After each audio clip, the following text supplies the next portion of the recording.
for today's video, magluluto ako ng chicken adobong puti. At pinipit ko na nga po yung bawang. Tinanggal ko yung balat, tapos nilagay ko na dito sa chicken. Isasama ko na rin yung pusang sumisilip, charot. Nilagyan ko na ito ng sukang puti, at konting patis. Tapos nilagyan ko rin ng ground pepper or pamintang durog. Tapos lamasin mo, baby. At iset aside muna. Binabad ko siya mga 15 to 20 minutes. So yan, dyan ka muna. At maya nga sumobra siguro sa 20 minutes to. May inayos pa kasi ako mga halaman. So iluluto ko na to guys. Sa malinis na kawali, naglagay na ako ng mantika. Tanggalin ko na yung stopper ng mantika kasi ang tagal niyang pumatak. Ayan na, ganyan lang. Konti lang naman ng mantika. Tapos, i-fry ko muna saglit itong chicken.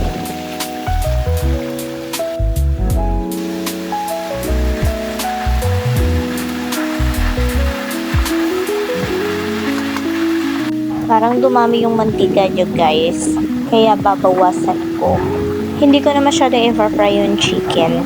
Tapos yung pinagbabaran ko dito, yung sukang puti na may konting patis. Sinalo ako, kinuha ko yung bawang. Tapos ilalagay ko dito. Ayan. Parang gisa-gisa gano'n. Then ilalagay ko na rin yung pinagbabaran nito, yung sukang puti na may konting patis. Nilagyan ko na isang basong tubig. Nilagyan ko rin ito ng dahon ng laurel or bay leaves. Tapos konting seasoning, magic syrup. At nagdagdag ako ng konting ground pepper. Haluin at hayaan kumulo hanggang sa maluto. Tinakpan ko guys para mas mabilis maluto. At kumuha nga rin ako ng siling labuyo kasi gusto ko medyo maanghang ng konti. Hindi nga mahilig sa maanghang yung mister ko kaya hindi ko chinap-chop itong siling labuyo. Pero masarap talaga may sili. Aside from konting spicy, nakakadagdag ng lasa yung pag-add ng sili.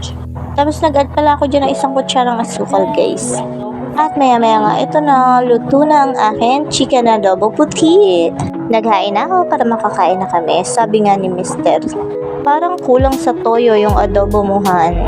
Ayaw nyo guys maniwala na merong lutong chicken adobong puti. Akala nyo guys, nag-experiment na naman ako. Simple ng ingredients, simple lang lutuin, pero perfect, panalo sa sarap. Anyways, kain po tayo. That's it for today's video. Thank you for watching. Bye!